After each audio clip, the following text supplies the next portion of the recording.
Good morning everyone. एक बार फिर आप सभी का स्वागत है कॉमर्स कर्नर में। आज हम लोग पार्टनरशिप एडमिशन ऑफ पार्टनरशिप में एक स्टेप आगे बढ़ेंगे और हम लोग देखेंगे treatment of reserve and accumulated profit और लॉस। हम जानते हैं किसी भी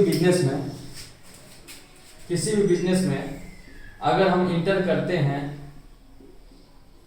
अगर हम एंट्री लेना चाहते हैं तो ये जो एग्जिस्टिंग बिजनेस होता है, सपोज ये ए और बी फर्म है जिनका प्रॉफिट शेयरिंग रेशियो 1:1 है, तो अगर हम लोगों ने यहाँ पे इस पर्टिकुलर डेट में एडमिशन लेना चाह रहे हैं तो इससे पहले होने वाले समस्त प्रॉफिट या लॉस को हम लोगों ने एडजस्ट कर लेते हैं इन देयर ओल्ड रेशियो में, और यहाँ से एक नया पार्टनरशिप स्टार्ट होता है। यहाँ से पार्टनरशिप का रिकंस्ट्रक्शन होता है और यहाँ जो नया पार्टनर्स आता है उसको यहाँ से उसमें वो पार्टिसिपेट करता है। तो आइए सबसे पहले हम लोग आज देखेंगे, बात करेंगे treatment of reserve and accumulated profit और लॉस की। आपके सामने एक बैलेंस शीट बना कर रखा गया है जिसमें हम लोगों ने लायबिलिटी साइड और एसेट साइड देख रहे हैं। तो लायबिलिटी साइड में कुछ है, free reserve and accumulated profit.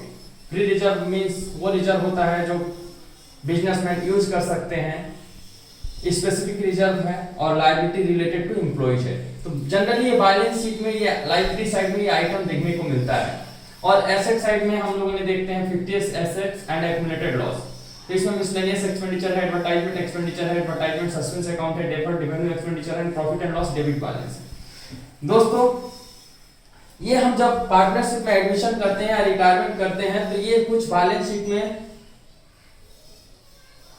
Words दिया रहता है, अकाउंट्स दिया रहता है, जिसका क्या ट्रीटमेंट होता है वहां पर थोड़ा हम लोग कंफ्यूज हो जाते हैं। तो आज ही हम कंफ्यूजन को दूर करेंगे और सिर्फ रिजर्व और एक्युमुलेटेड प्रॉफिट पे बात करेंगे। तो चलिए सबसे पहले हम लोग बात करते हैं free reserve and accumulated profit. Free reserve and accumulated profit की जब भी आपको जनरल रिजर्व दिखेगा या कंटीजेंसी रिजर्व या सिर्फ रिजर्व या रिजर्व फंड या रिजर्व एंड सरप्लस और profit and loss liability side में, इसीलिए लिखा गया है ये क्रेडिट बैलेंस, क्योंकि लायबिलिटी की नेचर में क्या होता है क्रेडिट, और प्रॉफिट एंड लॉस अगर क्रेडिट बैलेंस है तो लायबिलिटी साइड में आएगा। तो ये हमारा प्रॉफिट है, तो ये सब हमारा क्या है, पार्ट ऑफ प्रॉफिट है। तो जब भी ऐसा सिचुएशन होगा, general reserve, contingency reserve, reserve fund, reserve and surplus, profit and loss, credit balance, तीन सारे रिजर्व्स को, इन फ्री रिजर्व्स को हम क्या करेंगे, ओल्ड पार्टनर ओल्ड रेशियो में बांट देंगे। तो इसका हम जनरल एंट्री क्या होगा, सबका नेचर क्रेडिट होता है तो हम डेबिट करेंगे। General reserve account debit, contingency reserve account debit, reserve account debit, reserve fund account debit,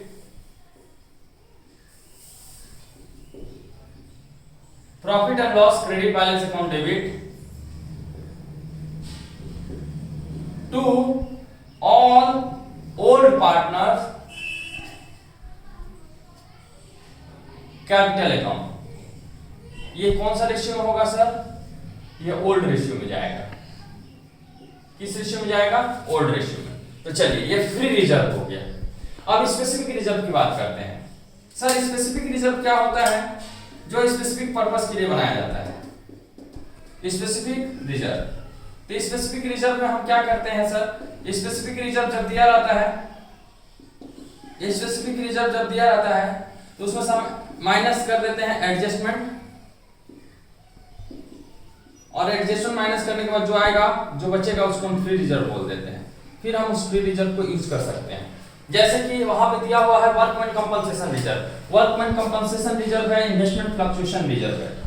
तो अगर सपोज हमारे पास WCR है, अगर हमारे पास WCR 100 रुपीज का है, मान लीजिए अगर WCR हमारे पास 100 रुपीज का है, WCR मतलब वर्कमैन कंपनसेशन रिजर्व 100 रुपए का है, और अगर हमारे पास क्लेम वर्कर्स के द्वारा कुछ अनहोनी हो गया, जिसने वर्कर्स ने क्लेम किया, अगर क्लेम किया वर्कर्स ने, तो to provision for workman compensation claim account में हम क्या करेंगे, अगर सपोज 80 रुपए का क्लेम किया गया तो 80 रुपीज, और जो बचा 20 rupees to old partners capital account.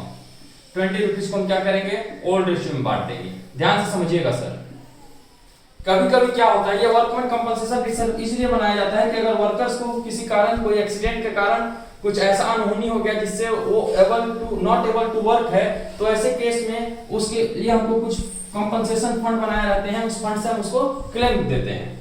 तो अगर हमारे पास 100 रुपए का रिजर्व है और किसी वर्कर्स को कुछ एक्सीडेंट हो गया, उन्होंने 80 रुपीज का क्लेम किया, तो इस 80 रुपीज को हम लोगों ने क्या कर दिया, provision for workman compensation reserve claim में 80 रुपीज ट्रांसफर कर दिए, और अभी रिमेनिंग जो 20 रुपीज बचा है ओल्ड रेशियो ओल्ड पार्टनर में बांट देंगे। ऐसा भी हो सकता है कभी कभी कि अगर क्लेम 110 रुपए का हो गया, क्लेम क्या हो गया सर 110 रुपए का, हमारे पास WCR कितने का है, अगर WCR वर्कमैन कंपनसेशन रिजर्व हमारे पास 100 रुपए का है और क्लेम हो गया to provision for WC workman compensation claim account 110 रुपए का हो गया, तो ऐसे केस में 10 रुपए का ज्यादा हमारा क्लेम हो गया है, तो हम इसको 10 रुपए का से जो ज्यादा का क्लेम है इसको रिवॉल्यूशन अकाउंट में डाल देंगे, ये हमारा रिवॉल्यूशन अकाउंट में चला जाएगा 10 रुपया। क्लियर है बात सर, रिवॉल्यूशन अकाउंट में 10 रुपए जाएगा और रिवॉल्यूशन अकाउंट डायरेक्ट रिफ्लेक्ट किसको करेगा, पार्टनर्स कैपिटल अकाउंट को, यानी डायरेक्टली ये किसके बीच में लॉस बढ़ रहा है, पार्टनर्स कैपिटल अकाउंट में 10 रुपए बढ़ जाएगा, ओल्ड पार्टनर्स ओल्ड रेशियो में चला जाएगा। तो ये दो सिचुएशन हो सकता है। अगर सपोज हमारा WCR 100 रुपए का ही है, देयर इज नो क्लेम, अगर 100 रुपए का है और there is no claim, claim है ही नहीं, तो to old partners capital account, ये 100 का 100 हम क्या करेंगे, 100 का 100 ओल्ड पार्टनर ओल्ड रेशियो में बांट देंगे। क्लियर है साहब, तो ये रहा वर्कमैन कंपनसेशन रिजर्व का। अब हम लोग देखते हैं इन्वेस्टमेंट फ्लक्चुएशन रिजर्व। आपको क्लियर है, फ्री रिजर्व्स एंड एक्युमुलेटेड, जितना भी रिजर्व होता है, general reserve, contingency reserve, reserve account, reserve fund, profit and loss, credit balance को डेबिट करके, अगर ये बैलेंस शीट का इन साइड में लायबिलिटी साइड में दिया है तो डेबिट करके to all old partners capital में ओल्ड रेशियो में बांट देंगे। चलिए सर आगे बढ़ते हैं। अगर हमारे पास इन्वेस्टमेंट फ्लक्चुएशन रिजर्व है, कभी कभी मार्केट में क्या होता है, सपोज ये हमारा इन्वेस्टमेंट है 100 रुपए का है, हमने इन्वेस्टमेंट फ्लक्चुएशन रिजर्व 50 रुपए का बनाया है, और ये हमारा इन्वेस्टमेंट का कॉस्ट है, क्या सर कॉस्ट है। अब मार्केट प्राइस अगर बोल रहा है कि 90 रुपया बोल सकता है या 110 रुपए बोल सकता है। अब इस केस में हम देखते हैं, अगर इन्वेस्टमेंट हमारा 100 रुपए का है तो investment account debit, investment fluctuation reserve हमने 50 रुपए का बना रखा है, तो investment fluctuation reserve account debit 50 रुपया।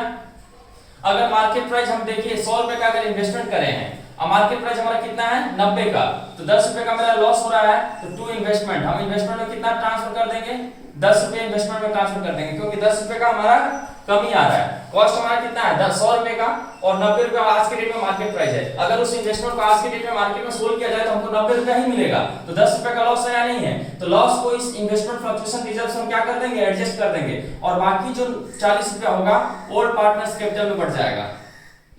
ओल्ड पार्टनर्स कैपिटल में ये 40 रुपए को ओल्ड रेशियो में हम बांट देंगे। क्लियर है साहब। चलिए, अगर मार्केट इन्वेस्टमेंट का कॉस्ट 100 रुपया है और मार्केट प्राइस हमारा 110 रुपया है, अगर हम 100 रुपए का इन्वेस्टमेंट कर रहे हैं और उसका आज की डेट में मार्केट प्राइस 110 रुपया है, अगर उस इन्वेस्टमेंट को आज की डेट में हम बेचने जाए तो 110 रुपया में बेचते हैं, तो 10 रुपए का प्रॉफिट हो रहा है। तो ऐसे में केस में हम क्या करेंगे, ऐसे केस में हम लोगों ने करेंगे इन्वेस्टमेंट अकाउंट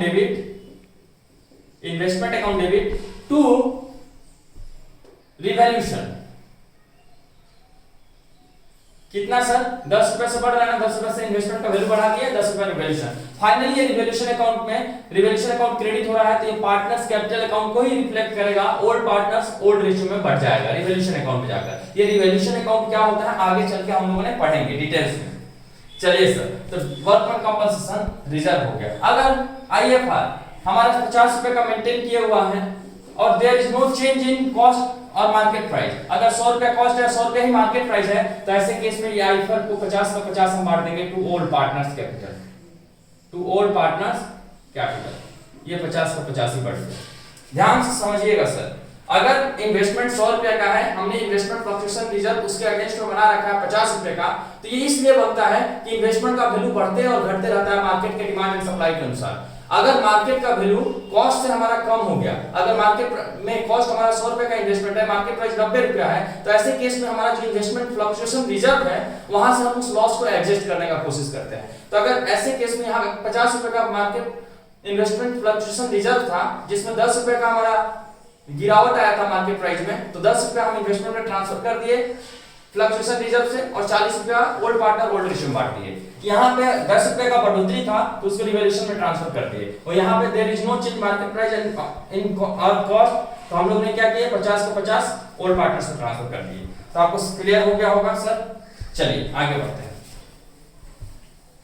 समझिएगा ध्यान से, ये क्लास सिर्फ और सिर्फ आपके लिए है, आपके स्टडीज को आसान करने के लिए है। आप समझिए, अगर समझ में नहीं आता है तो कमेंट बॉक्स में जरूर कमेंट कीजिए अपनी क्वेरी को। अब देखिए next, liability related to employees. Employees के लिए लायबिलिटी बनाया गया, एम्प्लॉय प्रोविडेंट फंड होता है, प्रोविडेंट फंड, तो ये स्पेसिफिक रिजर्व है, ऐसा रिजर्व जो सिर्फ और सिर्फ एम्प्लॉय के लिए है, इसीलिए इसका कोई डिस्ट्रीब्यूशन नहीं होगा अमंग द पार्टनर। यहाँ पे नोट लिख दिया गया है कि liability related to employee as their item are related with the employees, hence it will not be distributed amongst partner। तो कभी भी आपको बैलेंस शीट में एम्प्लॉय प्रोविडेंट फंड दिखे या प्रोविडेंट फंड दिखे तो as it is new balance sheet में ट्रांसफर हो जाता है। क्लियर है सर। चलिए अब एसेट साइड में आते हैं, fictitious asset and accumulated loss. अब बात करते हैं fictitious asset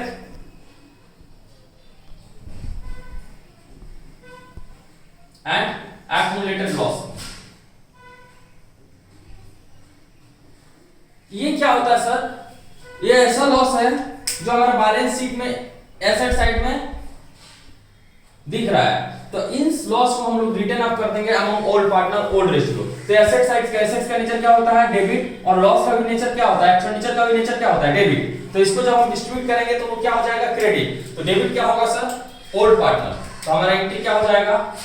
old partners capital account debit to miscellaneous expenditure to deferred revenue expenditure to advertisement suspense account to profit and loss debit balance।